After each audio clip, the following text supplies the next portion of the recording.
bin nicht Terry Gilliam, wie Sie wissen. Oh.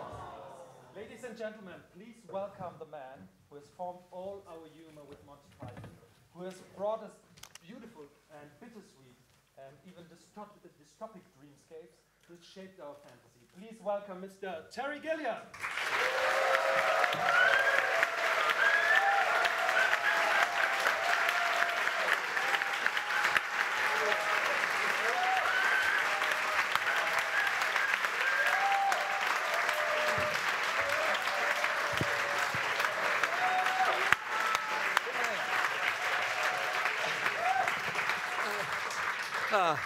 I need to sleep, please, please, keep it down.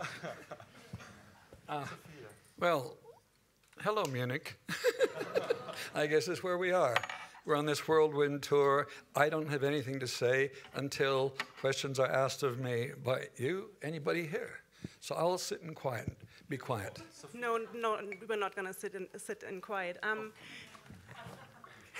So first of all, Terry, welcome back to Munich. It's your third time, I think, in Munich with the film and your presence. Fourth? I'm sorry. So yeah.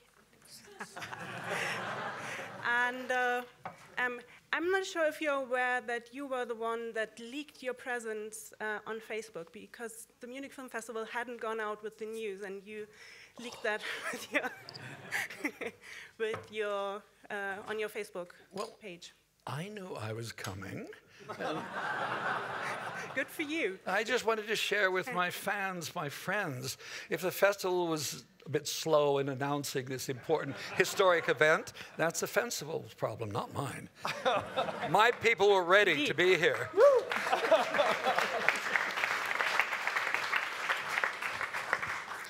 So Terry, these days, people, there are a few people not keenly interested in cinema, that are the ones that are keenly interested in football. We wanted to bring some memories back to you and maybe some commentaries about a very different time here in Munich, when actually you were here with the Monty Pythons, and you did a philosophers football match back at the Grünwalder Stadion.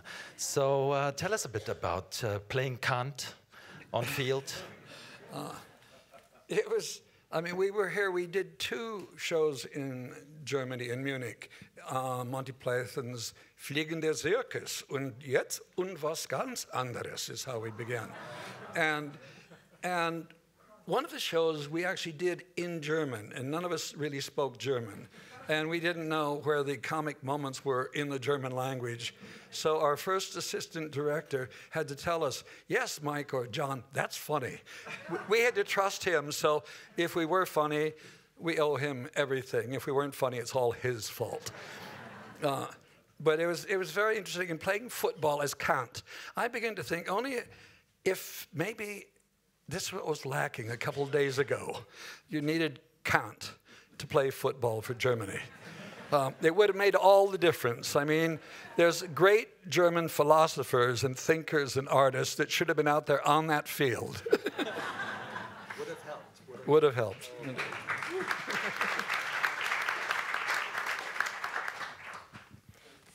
Okay. Oh, I'm still on. Yeah, you're still here. Super. Here. Thank you. We're here.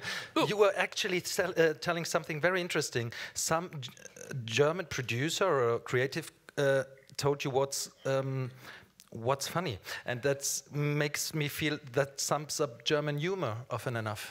Yes. There were certain aspects of one of the sketches we couldn't find a way of saying it in German, because there's a fairy tale that takes place where everybody is happy all the time, except one man is walking around. I think his wife has died, his children have left him, horrible things have happened in his life, and he's going all around with a long face.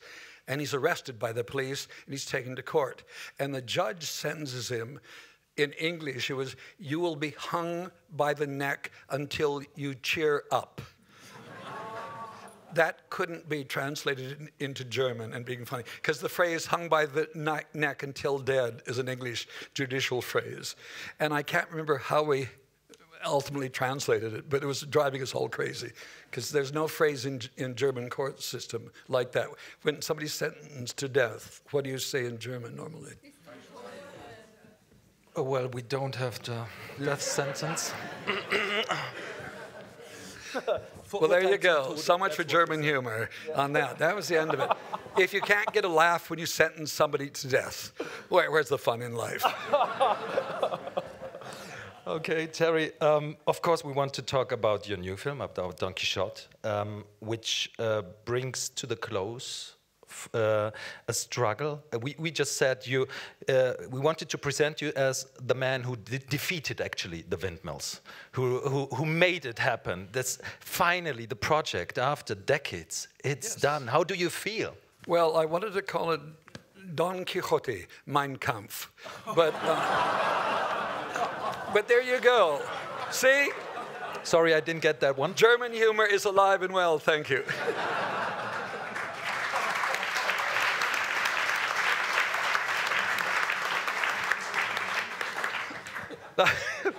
I have to put myself together here. I'm reading. What did drive you to keep holding on to this project over so many years? I don't really know the answer. I've got a million answers. I don't know if any of them are actually true. It's just somehow when an idea captures you, and when great filmmakers like Orson Welles failed to make it, some of us then want to be the ones that actually finish the film. But it just stuck with me. And the more people the reasonable, intelligent people who are around me, who said, give it up, just move on, get on with a career, make other films. And I don't like reasonable people, and especially when they tell me don't do something. So maybe it was just a perverse thing that I just kept going on and on until finally it was made. That's all I can say, really. It's a pathetic excuse for wasting 25 years of my life. But maybe you want to tell us about the process of rewriting and rewriting the script, because you obviously changed it oftentimes. And how did that work? Yeah, I think the film is really much better than when we began. When I first read the book, which was in 1989, and at that point I was offered $20 million to make a movie. We've made it for about that price now, almost 30 years later. But our first go around with Charles McEwan, who wrote Brothers Grimm with me. No, he didn't. What am I talking about? I'm lying. See, don't believe anything I'm saying, because my mind's floating around the place. But Munchausen, Charles wrote with me. Whew, we'll get there eventually. But we originally, when I read the book and realized you can't really do that book, but you can take an aspect of it and fight for it. And I thought it was really about, the beginning idea was in a square in a Spanish village, the old guys sit around talking about if only I had done this, or if only I hadn't done that. These were failed lives that were living still in the past. And one of those guys in that village decided, no, he's not going to give up. He's going to go out and do all the things that he wanted to do once upon a time, rather than sitting around and apologizing for his years of not doing them. And that's where it started. And then by the time I got to the film in 2000 with Johnny Depp, we had changed the script a lot from that. And it was really, because I was very worried about a modern audience understanding the difference between the 17th century costumes and 12th century costumes, because Quixote's 1605 is the date 1610, and he's talking about centuries before, and I really thought they wouldn't understand the difference. So we introduced a modern character, which was the Johnny Depp character, and he was advertising executive, because I thought advertising is about selling dreams, where Quixote is about dreaming, really living dreams. And I've got a problem with the advertising industry, because so many people I know, really good filmmakers, have ended up making big money and never getting out of advertising, selling dog food and 3-ply toilet paper, things like that. And so we went that direction. But the character that Johnny played at one point was hit on the head and ended up in the 17th century with the, quote, real Don Quixote. And that's what we were doing until nature and NATO bombings put an end to our dream. And then in the course of the subsequent attempts at trying to do it, Tony Grisoni and I kept playing with it. And it was partly to keep it new to both of us all the way, so that you start again and it's not the same tired old script. So let's see, refreshing it all the time. And came upon what I thought was a far better idea, that this character, the Johnny Depp character, who is now played by Adam Driver, an advertising director who 10 years earlier, when he had got out of film school, made a film called The Man Who Killed Don Quixote in a little village using local people from the village.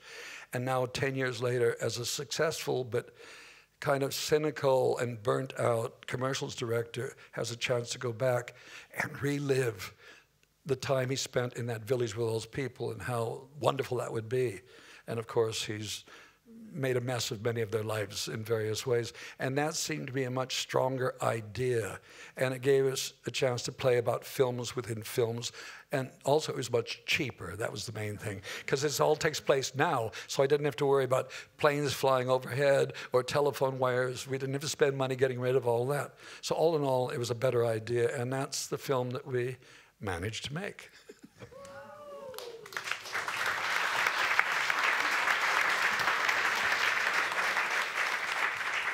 You mentioned Adam Driver already. Jonathan Pryce had been a marvelous choice in your films before, like Brazil. So could you tell us about how this marvelous duo came together, as well as the whole casting process and decision of the actors, about the actors? Well, I think every time in the years between 2000 and now, I would go to Cannes every couple of years to announce the new cast. Robert Duvall was there for a while. Ewan McGregor was there. Jack O'Connell was.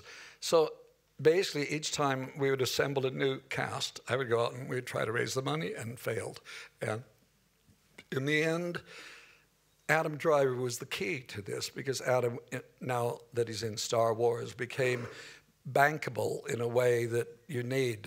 Because the money, I'm only worth X amount, so you need a cast of other people that you put them all together, and there's enough to justify a budget of, which was basically 16 million euros, which is the wrong number. I should go and just say, what you want to do is make a film for less than 10 or more than 100.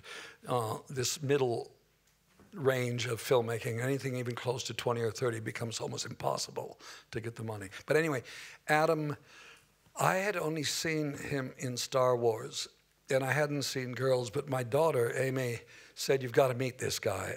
And I met him, and everything about him was not what I was thinking for the character, and that's why I chose him, just being perverse. He didn't look like the normal leading man.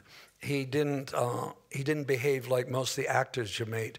There was something so deep or genuine or simple. I'm not sure. He just was great, and it really got me excited. And that, when we started making it, which we didn't quite make, we won't go into that story at the moment, but Michael Palin was playing Don Quixote then, and Adam and Michael, we actually had a little day at my house in London rehearsing some scenes, and it was fantastic to watch the two of them work together. But because of our little problems with the producer whose name I've forgotten, who pulled the plug and the whole thing fell on its face, Michael couldn't wait around. He had lost all confidence the film would ever be made. And so he stepped aside. And Jonathan Pryce, who is for the last probably 15 years, has been bothering me, wanting to play Quixote. And I've always said, I've run away, I've hidden. When he comes and knocks on the door, I hide behind the chairs. But luckily, he got old enough. And the most important thing about Jonathan,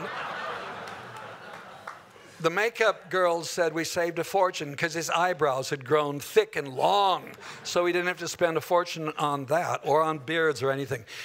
Makeup was easy because he was always too young. Suddenly he hits 70 and he's ready.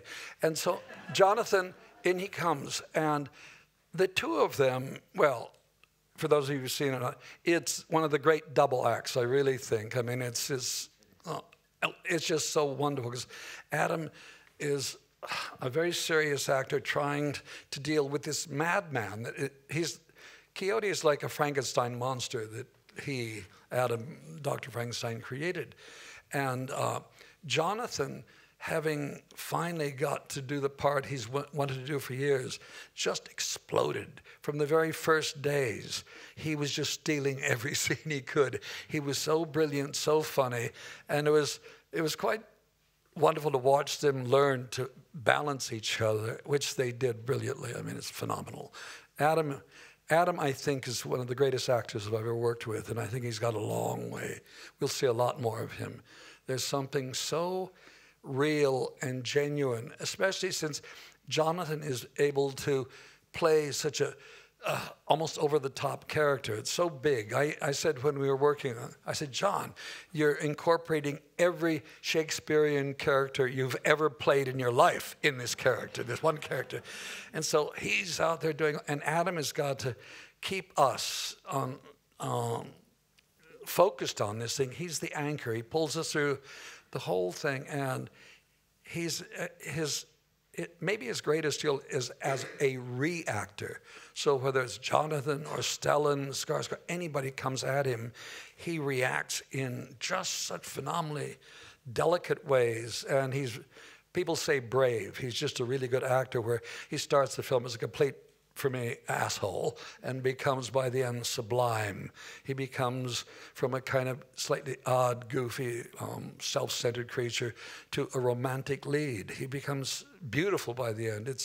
It's an extraordinary transition, I really do believe. I would like to ask you about a key motive, if that's possible. That's coming back in Don Quixote, of course, because you just brought up the different costumes from different centuries. That's obviously very interesting to you, and obviously connected to the motive of the knight. There are knights in so many films of yours.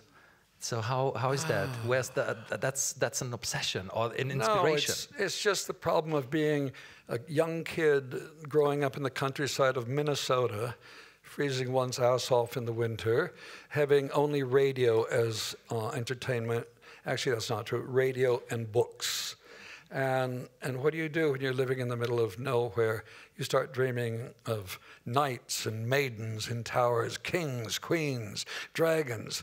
And I grew up with those fantasies dancing around in my head, and they always seem to be turning up some way or another in my films. Even when you look at Fisher King, Robin Williams. I mean, the Fisher King, of course, is a medieval legend, and Robin Williams thinks he's a knight. These characters keep reappearing. I think the thing that's important about the Middle Ages for me is everything is simply, it's defined quite clearly. King, queen, knight, peasant, dragon out here somewhere. And so it's very clear everybody's position in life, so you can play with that and have fun with it. Yeah. You already mentioned that dreams and dreaming are very important to you, and also play a big role in your films. A lot of the characters dream a lot, but also the worlds you're building have a somewhat dreamlike quality. Do you want to comment on how you will anchor your films somewhat on small parts of reality and then build that dreamlike worlds around them? It's very weird. I mean, for years I thought I was normal. and for years I thought I saw the world like everybody else sees the world, the normal way of seeing it. And it was quite late in life that I realized I don't see it the same as others. So when you talk about dreams, that's reality to me, is what it really is. So I don't know what a dream is, except that I found there's a wonderful, what am I taking now? There's a drug that gets the blood flowing in your head much better than other drugs. I'm not going to tell you the name, it's legal. But I started taking it at night, and I'm getting dreams back, because there was a period when I wasn't dreaming for a long time. I don't know what it is. I look at the world, and I don't want it to be just what is there. I want to kind of transform things just as a way of entertaining myself. It was like when we were about to do Fear and Loathing. Now, for those of you who've seen it or not, there's a scene, I was in Vegas going around the casinos looking at where we were going to shoot, trying to get ideas, and the carpets I can't remember which casino it was, they seemed to be huge vegetation. There were huge flowers and leaves and things going on. And so there's a scene there when Johnny and Benicio are checking in, that a guy on the phone, suddenly he's talking, suddenly you see up his legs, suddenly the carpet starts crawling up like a vine around his legs. Now everybody thought that was from the book. It wasn't. It was just me trying to entertain myself when I'm walking around a casino. And I don't know. I think that's just, I don't try to explain what it is I do or why I do it. Somebody years ago asked me, how do I do the dream sequences in my film? And I said, I don't know what you're talking about. Anyway, I shoot them exactly like the realistic sequences.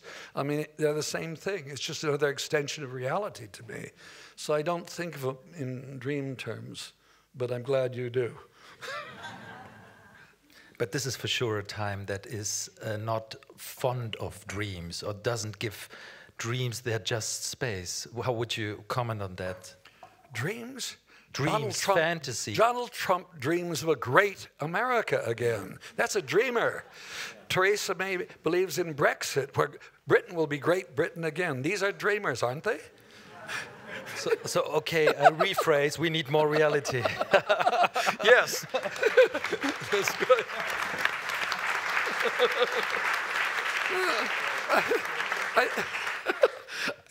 I think people, I mean, I've just apparently at Cannes I said some things about Marvel comics and all that I'm not a great fan. I mean, I grew up on comics. I loved comics. I always wanted to make Marvel comic kinds of films. It doesn't quite work that way. But what I don't like is it's so detached from reality. It's fantasy, and everybody has to be a superhero. I mean, what's wrong with the rest of us? We're all kind of interesting people with certain abilities, certain skills. I mean, we can't do the things you do in those comic book films, but I think that's one of the problems, is people aren't concentrating on reality and trying to improve that. Too much time is spent escaping in video games where you can fly, zip around the place. So that part of it worries. I'm always interested in the balance between imagination and reality, and I think all the films are about that, because they're never, one is not free of the other, ever. I still, in Brazil, like the moment, the image is when Jonathan with his wings is trying to fly away, and suddenly the pavement rips up, and it's Mr. Helpman as sort of the paving stone man grabbing his leg and keeping him. And that image to me is what it's all about. It's the battle between the two things. Well, we have to play a lottery because we don't have enough time to let you ask all the questions you have. So all the people raise your hands that have questions. And if there are yes and no answers, we'll get it through a lot of them quickly. Okay, and the lottery goes like over there. Yes. Yes, it's you. You have been chosen.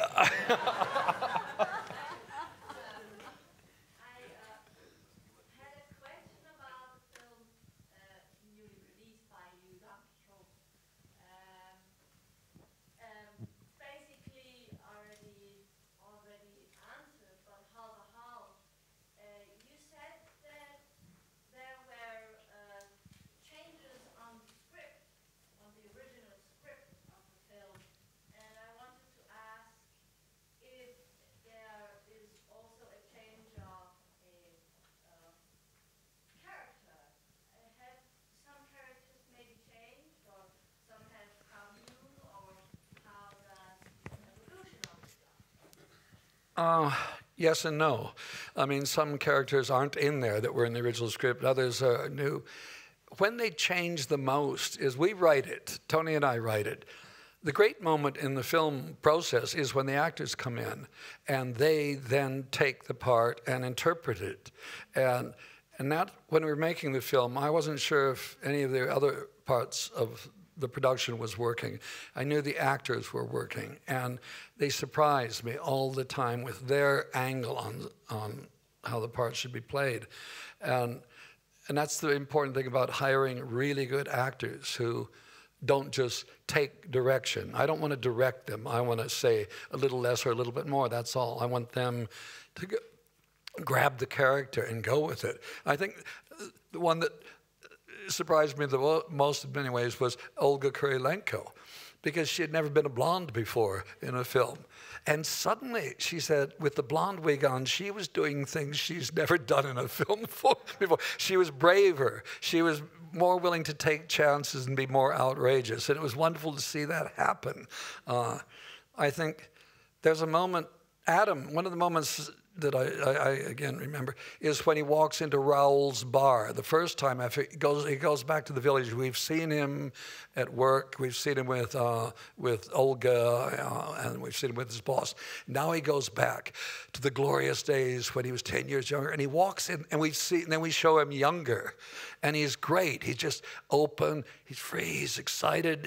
He looks like a different character. And then he walks into the bar, and his face looks different. Everything about him is different, and he's being a real smug asshole, frankly, is what he's being. And I remember the day we did that, it was like I gasped when he came in and started character like that, because it wasn't written to be that smug and so full of himself and the way he's doing it. And it just came alive. That's why good actors are the only way to make decent films. Now, please, Sofia, please. You're a creator of worlds, of cinematic worlds, but actually palpable worlds that we see in many of the stills now from Don Quixote as well. One is being Adam Driver standing on this big hand. So I think of extreme importance for you is, of course, as you said, it's literature, but then also having started as an animation artist, somehow is creativity flowing through your hands and working with your hands as well, very much? Is that and constant inspiration and something that you do very often, working with the hands and building? Yes and no. Yes and no. I mean, it's like the Hanukkah film with the pianist. My hands aren't as good, and my wife. Every time I see her with a pillow, I get nervous. It's making things. I actually think I'm a maker of things. My dad was a carpenter. I've grown up using my hands. I've got a house in Italy. I build stone walls. I do things. It's the actual tactile business of making things is important. I'm also pretty good on Photoshop as well. So, but it's the joy of physically making. If I'm storyboarding a scene, I actually don't look at the script because I should know the script by the time I get around to storyboarding it. But the actual act of drawing an image starts changing what I'm doing. I suddenly get ideas from, what? And something's happening. It's always surprising. And so every object in the film, I don't make them all. I don't design them all. I work with, I've had 2 really good designers on this film. And I come in with ideas. I draw things up. I suggest this. And they take it to another level. Everything that's done in the film is a kind of leapfrogging process. I've got an idea, they come up with a better idea. I say, whoa, you think you're good? Look at this. And it's a fun game to work that way. And to me, to make these worlds, it's about making worlds. I think as an animator, you're God. You're in complete control of everything. So that has sort of lingered with me when you come into live action movies. So it's about, I want to create a world that's totally believable. Everything in it has a reason. It's not just background. All of it is where things take place. And it's like we built in the beginning and during the shoot, the commercial shoot at the beginning, the giant head and the giant hand. I wanted those in there because it's a little preview of, wait, there's giants in this film. And they also looked fantastic. That's the other thing. And then you start playing with these things.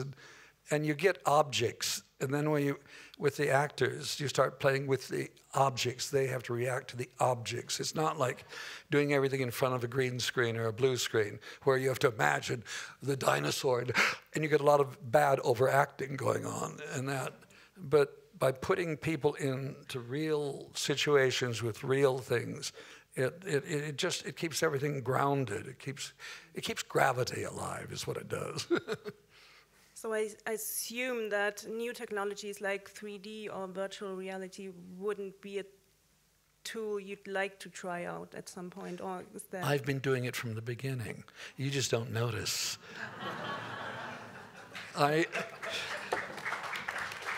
How so?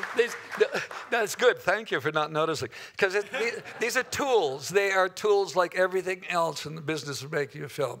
And you use them, but I want to use them so you're not aware of them. I want the world to be real. And so, I mean, there's scenes, some of the landscapes you see are partially real and partially not. We're on the side of a hill with a dead mule, and Adam is dealing with his dead mule. Well, what you see behind him is not what was there, because there were nice plowed fields with green things growing, as opposed to wonderful mountains. But the scene was shot on the side of a mountain, so he's in a real situation, and we were close to falling off the edge all the time. If he took a step backwards, he would have been dead. But so that keeps him on his toes. Ladies and gentlemen, I can only say, Jonathan, we haven't had time to talk about everything. Jonathan Pryce is just fantastic in this costume. Brilliant. Adam Driver is hysteric. This whole thing, this whole world is just amazing. Thank you very much for being here. Mr. Terry Gilliam. Woo! Sorry.